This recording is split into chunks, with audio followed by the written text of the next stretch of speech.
Hello YouTube, time for a video again. Well, today we'll talk about breeding aggressive cichlids, holding the divider versus loads of hiding places. So let's get on it.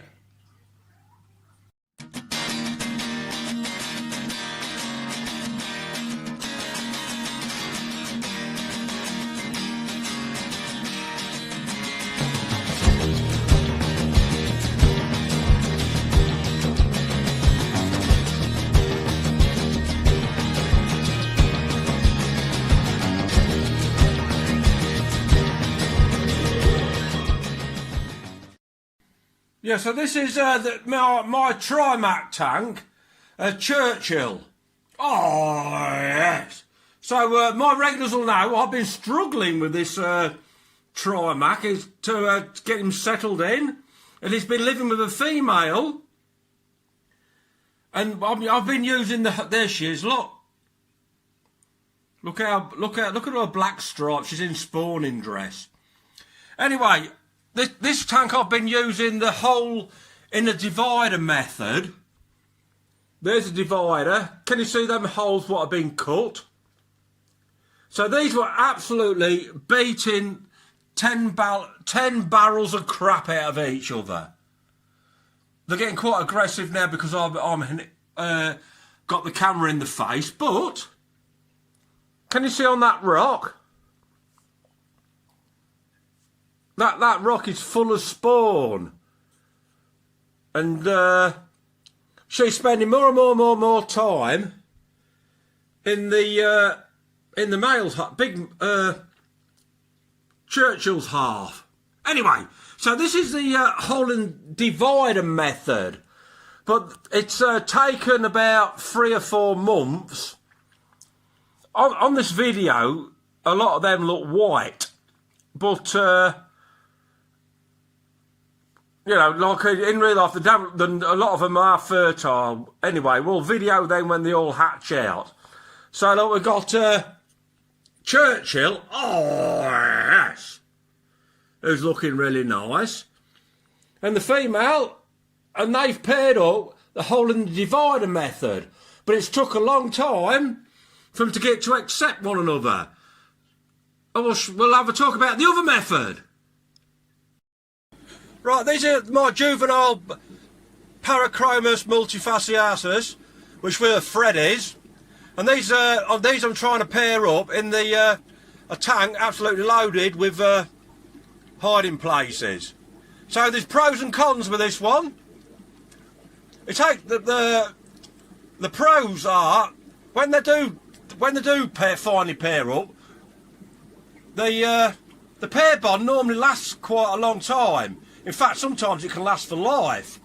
These will all fight and have little battles and hide, and then one male will choose, a dominant male will choose his favourite female, and then the pair bond is normally fairly strong. Nothing's ever guaranteed, but it's normally fairly strong. So that's one of the pros against growing juveniles out and using all the hiding places. One of my favourite methods, to be honest. Let's move on.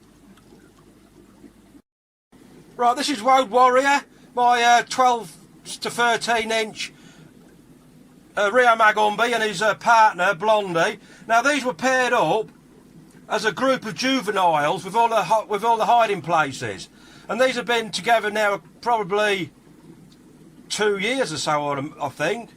You know, you see the fry in there. So they mostly get on. They're quite compatible, but like I say, you always have to have a safety refuge. So like this end of the tank, you've seen this before, my regulars will have. There's just a pile of pipes and that there, roofing slates, tiles. Yeah, so this is a pair what have grown out from juveniles, using the all the hiding places. So you do get a good strong pair bond, this method. So it is a good method.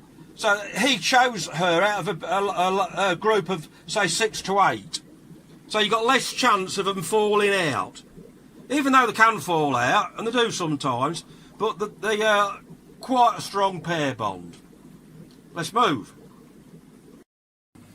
Yeah, so this is my Rio Hondo Carpenters, what I'm trying to pair up. They sometimes get a bit frisky. So this is the male. There's the divider with the holes in it. And this side is the female.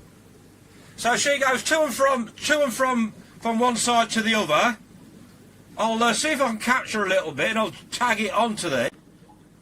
They're looking like they want to do some spawning, getting a bit frisky with one another. But she's got a refuge. There, can you see that? There's a divider. There, she's gone through it. That was good, wasn't it? I captured it on film. Well, at least I caught the female going through the divider to show you. But we'll have to move on from this tank because there's not a lot happening in here. The male's still this side and he's just sat there sulking. So we'll move on and leave these in peace. There's the little tiny female. Right, I'm now at the red Doveye tank, and I think the time is getting near. So that is the dominant male, and here there's 6 in here, and none of the others hardly dare come out. He has chose his female.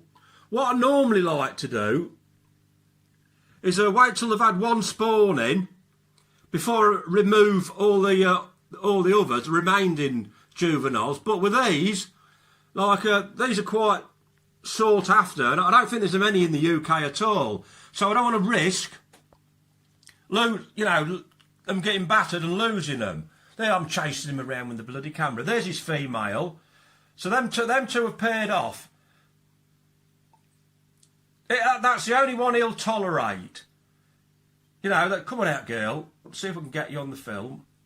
See, there they are. He does chase her a bit, but look, wiggling and shaking and showing off.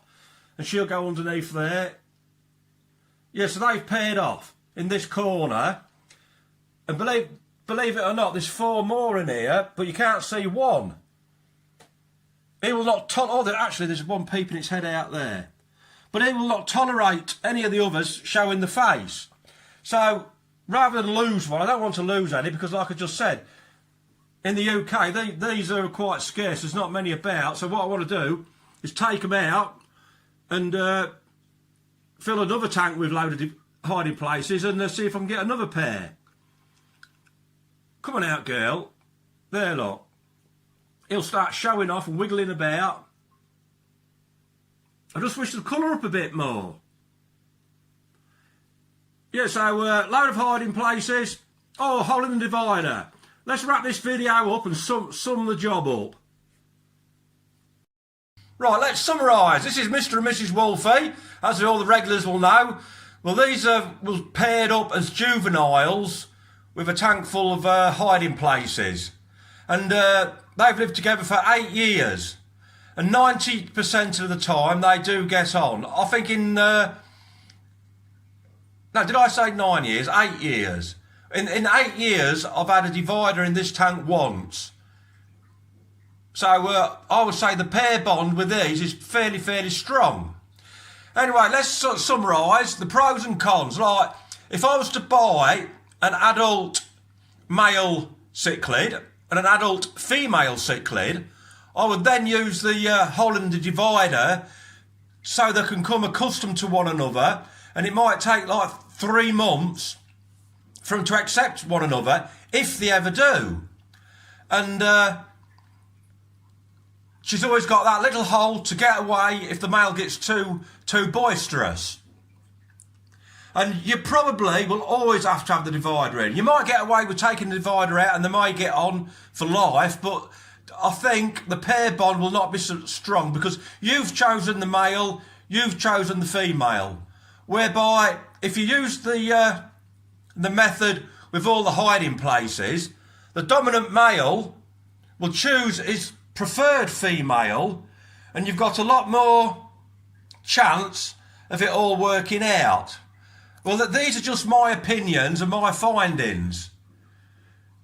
So So if you use the hole in the divider, at least you can probably get a male from one source, a female from another source, you know, to make the gene pool strong. Anyway, like I said, them red Dovi, I think it soon be time I removed them. I've got some juvenile Dovi in here from Mr. and Mrs. Wolfie. When I set that new tank up with the remaining juveniles, I think I might stick these in as well. See if I can get a red cross with a blue, like I said, to put better genes in the gene pool. And hopefully we'll get somewhat peel and turn orange. Anyway, hope this one hasn't been too long and drawn out. So what method do you prefer? Hole in the divider, or letting them sort it out for themselves with the hiding places? I like them to sort it out for themselves, really. Go on, Wolfie. Show us your teeth, mate. Anyway, time to wrap this video up. Hope you enjoyed. Hope you're all stopping safe. Hope you're still washing your hands. And keeping up with all them water changes in this lockdown. So keep washing those hands. Stay safe. Happy fish keeping till next time. Ta-ra.